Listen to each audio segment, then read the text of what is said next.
Hello and welcome to Straight Into Options. Hey, hey, hey. I'm your host, Swing Pony. This is Drippy Too Hard. All right, guys, welcome to episode 9. The spy chart looks like confetti right now. If you haven't looked at it, we've got gaps on traps on gaps, and floating candles. And, one of the topics that Drippy and I wanted to discuss was the regret of missing out. Um, And I think what this stems from for me and Drippy, I'll let you bring in your perspective here as well, was I actually had a really, really, really frustrating week last week. Mhm. So, what happened for me was I had been watching that box consolidation. I mean, God, what was it? 8 days? 1, 2, 3, 8 days of consolidation within that box. And I was anticipating it. I was like, all right, whichever way we break out of this thing, the move is going to be big, it's going to be major. And somehow I managed to miss the entire move out of the box, that whole free fall. Mhm. So that's been something that's been very frustrating to me to look back on in hindsight. Trippy, did you catch that move or how did that go for you? Yeah, you're not alone. I think a lot of traders missed it. So let me recap of what happened, right?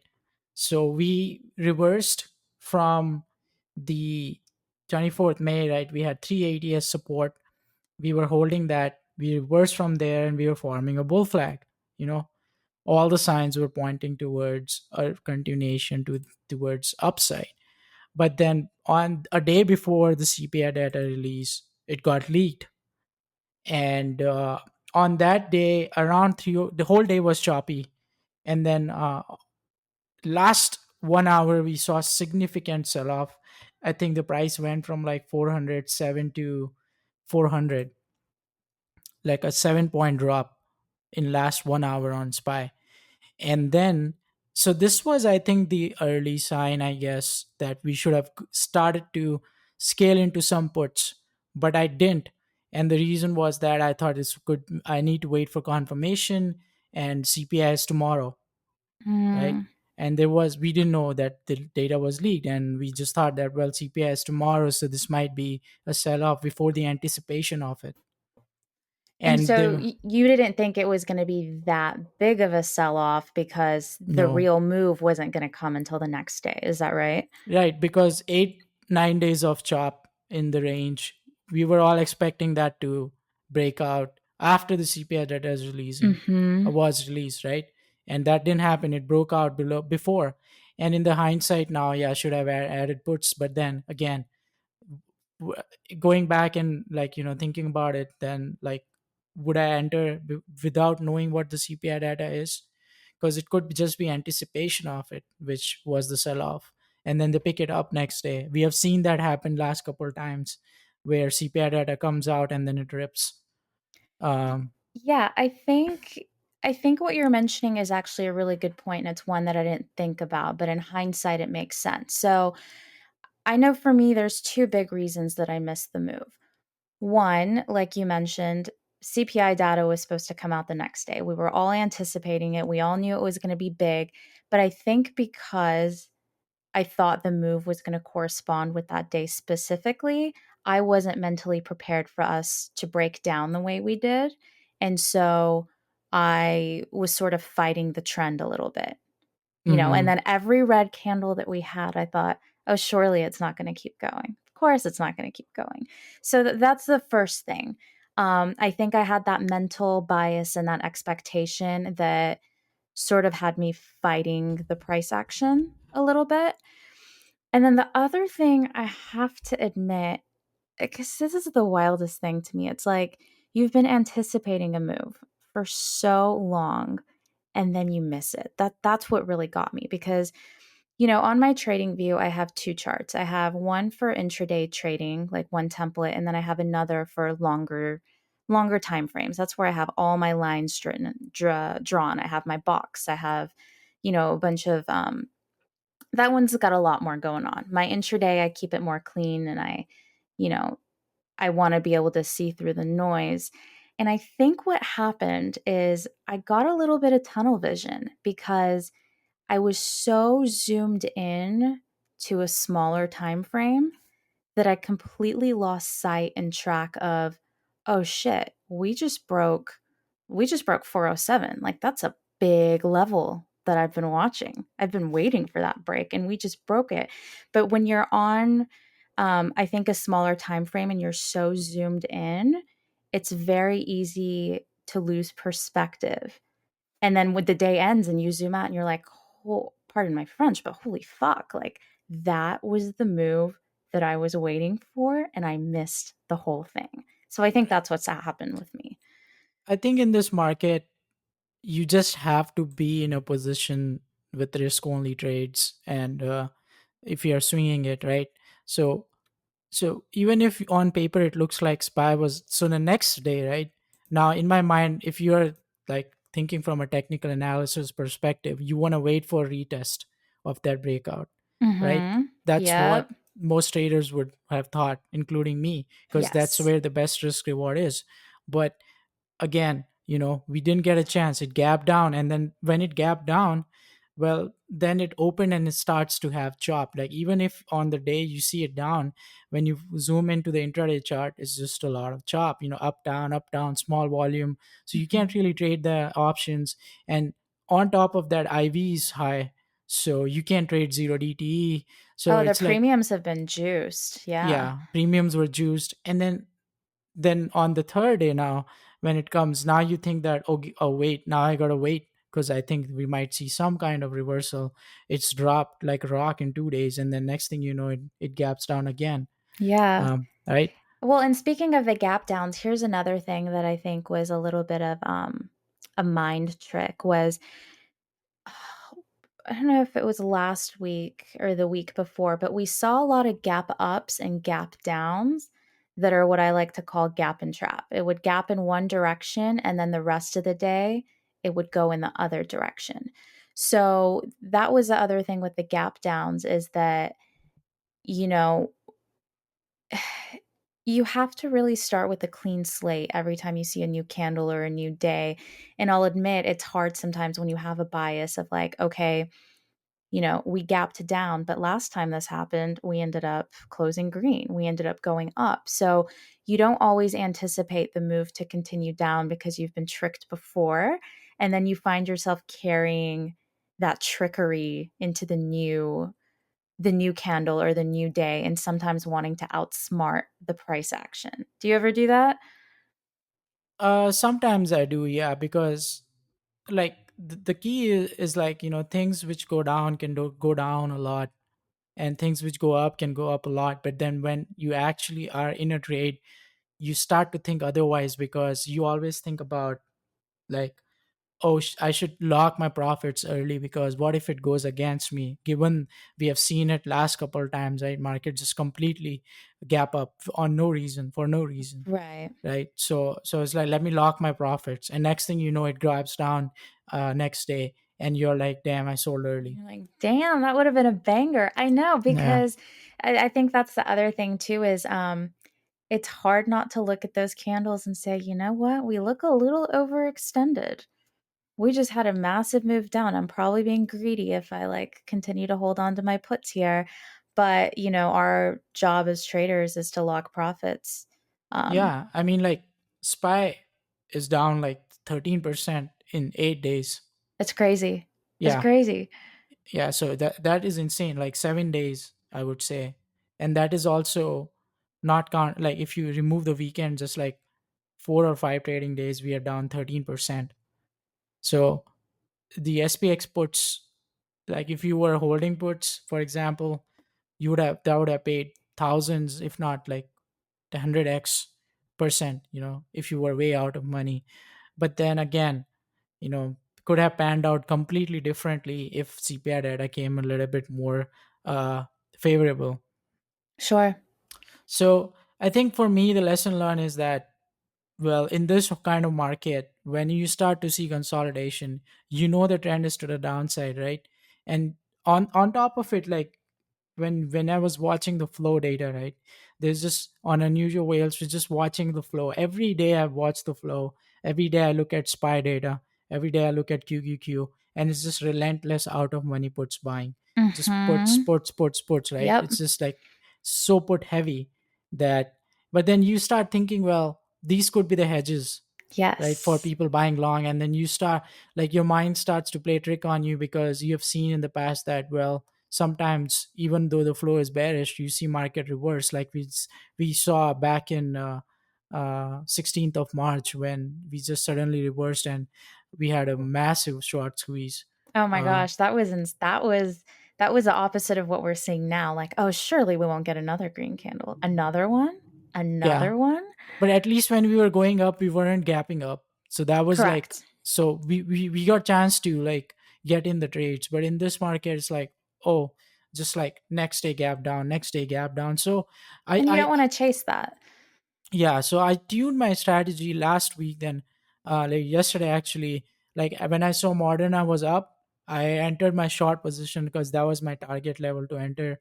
Entered my short position, and then today just which will is Thursday. We're recording this on Thursday, June 16th. So it just dumped, and those swings paid. So lesson learned for me in this market. Now this doesn't work all the time. Is that you just gotta be in the position what you are watching. There's no time for you to wait and retest. Things are not retesting themselves. No, there have been no retests. Yeah, None. yeah. Market is just like on a steroids, right? Like VIX is Yeah. so high right now, and this, given the OPEX week, is always being cautious, because we have seen during OPEX things can, uh, like crazy things have happened in the past during OPEX weeks. Like we've seen insane rallies. Yeah, I'm actually I want to mention you brought up the flow and how everything was super super super bearish. And I've been Hmm. seeing the same exact thing day after day after day. But there's always that saying of, oh, when there's the extreme, extreme fear, when the put call ratio hits a certain number, like be prepared that that's right around the time that you could pivot or it could turn. And so I think some of that was, weighing on me as well. And instead of like embracing the flow, or instead of saying, okay, yeah, this is still bearish, it was sort of, okay, maybe we could be headed towards a turning point because we are a bit overextended. So definitely, it's definitely funny, right? Because hindsight is 2020 to some extent. This has been a tricky market, so it's not like, aside from the box break, I don't look back and say, "Oh, that was so obvious." But yeah, I think it's always taking into consideration, like, what can I do next time? Like, how can I be on my A game next time? And either try not to miss a certain play, or to have better insights on how the market could react. And one other thing that I would know is, there have been a lot of events like CPI, FOMC. We have OPEX tomorrow. One of my lessons in that too is to just practice more patience. um, I know we had a whole episode on mental capital the week before last, and I'm Hmm. telling you, it's like we filmed that episode, and then it was like, I need to listen to my own episode, because that one just had so many nuggets and reminders of when the chop is there, when you're starting to get frustrated, when the price action doesn't quite feel workable. It's okay to take a step back. It's okay to take it easy when there's that many like economic events going on. Um, so all a good reminder moving forward, I think. Yeah, and I think the biggest lesson, and like from a psychological perspective, is that, well, what is the regret about? Is regret of missing out on trades because you were watching that. But in if you look at it from a holistic point of view, you didn't lose money, Right. right? If you were short, for example, and it went against you, you could have lost money, right? Right. And so you never know, right? And it's just a regret of the gains which you thought you could have. which in reality is like, like imaginary account, which Yeah, which who cares? Because that there's always going to be a hypothetical, always. yeah, you stick to what works for you. Like for example, intraday trades are working well, and even though it's choppy, um, at least I know that at the end of the day I'm closing all my positions, and I don't want to. In this market you always got to be closing, right? and Yes. and because of that, it's a dichotomy now that you always be closing, but then should I keep my positions? Then the only solution is to put risk only on the table, which Mhm. is basically like a lotto, right? Yep. You're putting, and then you cannot put a big size anyway. So if you were short, you would not have put big size anyway, because you're like, okay, well, I don't know, I don't know this market, I don't trust this market, Oh, we've got trust issues for sure. We've got right? trust issues. Yeah. Yeah. No, But big I but big players, they all knew this coming. They just loaded puts and puts and puts, and all day puts. They're not even watching charts, right? They're just pure macro flow traders. mhm. They don't rely on TA much. They just know that they know things. And I guess that's one of the advantage of using flow like tool. But um, I found more success in combining technical analysis with flow, and that's why I was waiting for signals of sell off. And unfortunately, just this wasn't the time for me to um, enter, and I was slow than the Mhm. market. And you have to think ahead, and sometimes you just are are amazed by how the market moves. And this is one of those times where it's like, wow, you take a step back and realize that, oh my god, right, we've made incredible moves in the last couple of days, and on daily basis it's just so choppy. Mhm. Yeah, well, it's funny too because that little consolidation box we had, I started calling it Satan's chop box. And it's so Yeah. funny because it really turned out to be my own little personal like devil by being like, "Oh yeah, that's what you're going to call me? Well, watch what I'm going to do and you're going to miss it." But, it's all good because like you said, like I've said, this isn't going to be the first opportunity. It was just, man, I'd been watching that and I can't believe I let it slide right past me. But, you know, this is my first bear market. I actually wasn't even trading until after COVID. Oh, So, okay, yeah, gotcha. so that big dump that we had, which was, much shorter and more swift than what we're experiencing now. Right now, it's a lot of like painful, controlled selling and, little spikes along the way, but then we continue down. So, this is my first time sort of getting acclimated with this kind of price action. And one thing that, like you said, we saw in March that I'm now keeping an eye out for is that people do say that bear markets have violent counter trend rallies. Mhm. So that's something that I like to keep in mind too when I'm like, okay, I should keep shorting here. You're like, oh, no, you should be careful because when this thing reverses, it could go.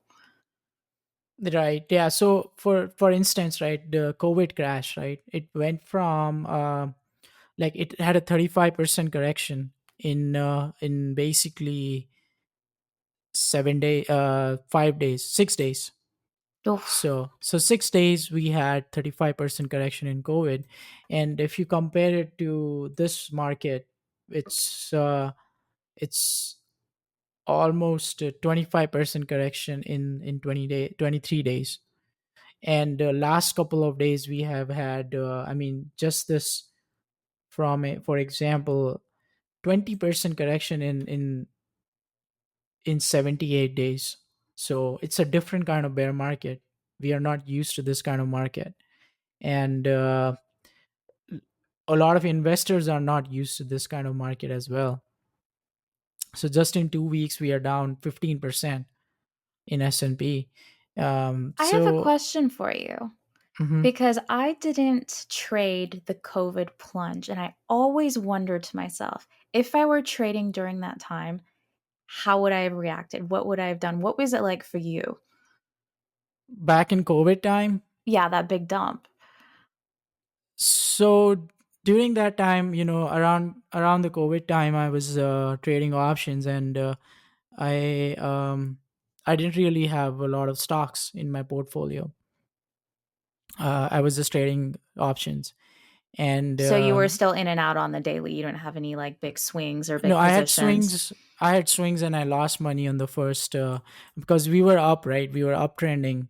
And of course, we were trend was up, but we were extended on a, on a, we were extended on the weekly time frame. Before COVID we were just running up, and we were extended on weekly.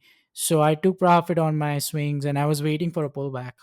So I got in on the pullback, but then I quickly stopped out of my positions, because I realized that I saw a sell off. And then couple days after that, we saw significant sell off in Tesla and Apple, right? So I was trading Tesla that time, and I made a lot of money on Tesla. Like, uh, it was, for me at that point of time, it was a lot of money, right? And 3,000 per contract, something like that. Mhm. And Yeah, that's it a was lot. just, yeah, it was just like free falling. And I was like, okay, I got to do this next day tomorrow. Did the same next day. And then third day, I sized up and I lost 50% of my gains because it just Ah, reversed. And yes. I thought the market is going to crash and crash and crash. Yes. But then the day they announced the stimulus thing, and then market just started to rally like there's nothing else, Mhm. and that's when we knew that bear market is over, because Federal Reserve came and said that, oh yeah, we're going to print more money. And guess what, this was the beginning of the ending, Hmm. basically. That was the beginning of the sign that, okay, we might see recession in the future. But then market is was rallying that time. Market from that point of time, from that low to all the way, we were up 127% in Unreal. yeah, in just like a matter of 2 years since That I COVID. mean, guys, we experienced something crazy. Like that was a wild, wild market that we got to experience, and many of us as first-time traders. And I do want to say, like, shout out, kudos to anybody who's just started trading during that time and is still sticking to it despite the road bumps and the ups and downs and the chaos and the chop, because it definitely, as with any bubble, I'm sure it feels easy and gratifying, and then, you reach the kind of turbulence that we have and the uncertainty that we have in the market right now. And a lot of people give up. Like a lot of people didn't last, they didn't make it through this. So, for anyone who's still, working at it, thriving, trying to thrive, still learning and putting in the work every day, like shout out to you because it's not an easy market. Yeah, it's one of the most challenging markets I've been in, and I'm sure a lot of traders agree with me. Is because we have we have insane rallies in between, and you just don't know how low it will go. Yeah, you don't. There was actually a really funny meme someone posted the other day. I have to, the memes that are like kind of funny in like a painful way, like you have to laugh at that, but you're like, shit, that sucks.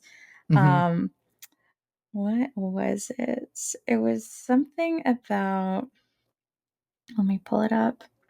It was this guy with blindfolds on and he's shooting darts, and it said something like, me in 2020 making 10,000%, and like his eyes are completely covered, he's just shooting blank darts. And then the image under it was like a guy with like four monitors set up, dressed up very, very professionally, and it's like me filing for like bankruptcy in 2022. Like now he's got the formal setup, he's looking at the TA, he's doing everything right, and he just can't get it. And it was a really funny visual of like the then and the now. Yeah, I mean, what can I say? It's just a nasty, nasty market to trade. I mean, if we break 350 support, things can get really ugly. We could go sub 300. We can retest 300 level if things go below 350, because then it's like ultra bearish, right? Like things, people have just given up on stock market. Then Right. they're like, well, this is the last time I will try to buy a dip at 350, for example. And then it crashes, like, and then you know that okay, everyone is giving up now, everyone wants to sell. And Mhm. that's when you have these insane amount of moves in a day, like a circuit breaker. So I'm not discounting that day, but I think it's unlikely. But I'm not discounting because uh, things can get much uglier. um, and macro conditions are not improving at all, unfortunately. ECB rate hike, unannounced, surprise rate hike today. Mhm. So Well, that's the funny thing too, because all the macro enthusiasts, right? Like my boyfriend, he's very, very, very macro heavy. He's been saying for the longest time, like mhm. preparing for this, and anybody can say that as well. I understand that aspect of it. It's bound to happen, but timing it is difficult. But he would always struggle to understand, like, why is the market still going up? Like, this is not good. This news is not good. This outlook is not good. And now finally the macro is catching up. We can no longer discount the macro and say, like, it's just what the chart's saying. The fundamentals don't matter. This doesn't matter. All the things that didn't matter before are actually starting to matter. Like, it's catching up to us fast. Right. Yeah, and that's how it is. When bull run, we have been in 10 years of bull run, right? So it's very hard for these investors to understand that and get a grip on that, because every time it's like, well, stock market always comes back. But it can take Stock a market, while. yeah. And this time it's turning out to be a bit different because it's not coming back. And now they are like, well, should we buy the dip, should we wait? And this is what's causing a lot of confusion. And then on top of that, we have wix, which does not break out, and then it just like cools off. It's like Yeah. goes to 38, comes back to 25, goes to 38, comes back to 25. So it's Yeah. like even Wix cannot, like it's not breaking out yet. Even VIX can't hold its gains. Yeah, exactly. But it's building. It's building slowly. Sure. So let me ask you this. I know we are recording this episode a little bit early, so OPEX is tomorrow. We don't know. It's a Hmm. mystery how it's all going to go down, but either way, what difference one day will make, I don't know. But Monday we are also off. Monday the markets are Hmm. closed.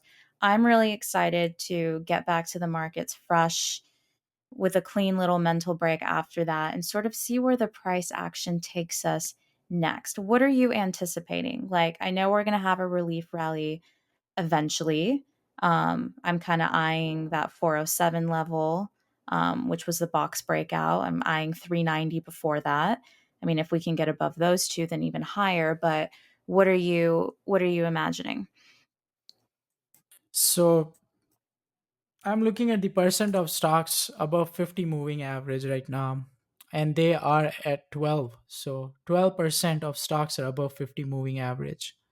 And I've drawn this levels. So only 2002, 2008, 2011, 2016, 2020, 2022. This is 2022 when we are seeing the percent of stocks, like, at 12, like for example, only 12% of stocks above 50 moving average. So there's only two possible scenarios in my mind, is that if we cannot hold support, things can get ugly really fast, like 2008. And that's at 350 is like the key hardline support that you're watching. I'm watching 355 to 350 if we can find support there. If not, then yeah, then things can get ugly fast. Hmm. And but if we hold those levels, we start to, let's say on the 2 hour and 4 hour chart, we start to retest, for example, 355, uh, anywhere, whatever the number is, right? For example, anywhere between 350 to 360, we start to find support there, and prices every time comes there, it bounces from there.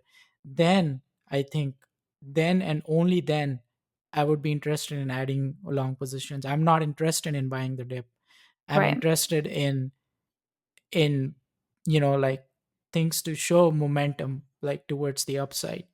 And unfortunately, as much as I like to buy the dip, and I like to pay reversals. This is not the market to toy with, because just take it day by day. And even if you are swinging something, either buy a lot of time, like 3 months out or 1 month Yes. out at least, so that way if things go against you, you don't end up losing full capital. Yeah, I mean, when you buy time, even if we get like let's say another gap down, it's not going to hurt you, with a 3-month expiration the way it would if you bought weeklies. If you bought weeklies, that money's toast. That money is Yeah. bye bye. And I know Hmm. sometimes we hesitate to buy time because we're like, oh, the contract's more expensive. The reward isn't as gratifying. But you know what? It's going to be gratifying when you have that longevity and you don't have that stress. You Yeah. have a gap down, and yeah, the premium went down, but did it go down 90%? No. Hmm. That's Yeah. the kind of thing, it gives you an opportunity to also scale in if you are inevitably looking for that reversal or to Yeah. cut And losses with minimal damage. yeah, and also you have to think about it, like this is my, like, if else checklist, right? If I'm trading weeklies, I am sizing down. Yes. If I am swinging anything which is 1 or 2 weeks out, I'm sizing down, putting risk only. If I'm, for example, buying the dip, I will buy, or if I'm shorting even, I'm buying more time, so that way if things go against me momentarily, I'm not going to lose my mind over Mhm. one thing. So that's basically what my mindset is right now. So even with mRNA short, I bought a lot of time, like, and people need to realize that when you are buying, people need to realize that one thing is, you buy higher dollar premium. For example, you're buying $500 worth of premium for it's 6 weeks out, right? And move goes in your favor, and you get 100% return on it, so you get $500 on it. But similarly, let's say you get 10 contracts for $50 each, right? And then it goes to 1,000%, whatever, right? So Mhm. you end up making the same amount of money, Mhm. right? Mhm. Like whatever, I'm just giving an example, right? It goes to 100%. um it does not, like, you end up losing a lot of money if it goes against you. And And you need capital to, preservation is more important than yeah, the percentage. and also you need to constantly monitor the position, and you cannot Yes. be in multiple positions that way. No. Oh my gosh. I think back to 2021 trading in 2022 where my account, I had so many positions, Drippy.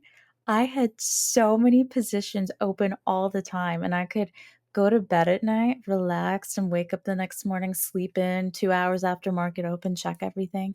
No, still good. We're still good. It is not that market anymore.